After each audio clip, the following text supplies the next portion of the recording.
చివరి పార్ట్. నేను ముందే చెప్పాను కదా, బాధ్యత తీసుకోండి. మీ ఫ్రెండ్స్కి ఈ వీడియో షేర్ చేయండి, లేదా ఈ వీడియోలో ఏదైతే ఉందో అది వాళ్ళకి గైడ్ చేయండి. మీకు ఏమైనా డౌట్స్ ఉంటే కామెంట్స్లో పెట్టండి, రిప్లై ఇస్తాను. ఖచ్చితంగా వీడియో లైక్ చేయండి, ఎక్కువ మందికి రీచ్ అయితే.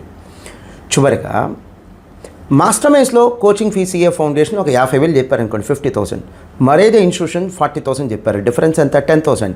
మీరు 50,000 లెక్కేయద్దు, ఓన్లీ 10,000 లెక్కేయండి. CA ఫౌండేషన్ ఏప్రిల్లో జాయిన్ అనుకోండి, ఎగ్జామ్ నవంబర్లో అనుకుంటే సుమారుగా 7 months. 7 monthsకి 10,000 అంటే మంత్లీ ఎంత? ఒక 1,200 1,300. అది పెద్ద అమౌంటా? రోజుకు 30-40 రూపాయలు, అది పెద్ద అమౌంటా? సో కాంప్రమైజ్ అవ్వద్దు. సో ఫీజు డిఫరెన్స్ ల్యాక్స్లో ఉందనుకోండి, లక్షల్లో ఉందనుకోండి, అప్పుడు ఆలోచించండి.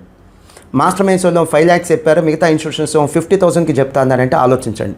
సో ఫీజు ఒకటే ప్రమాణంగా తీసుకోవద్దు, ఫీజు ఒకటే బేస్గా తీసుకోవద్దు.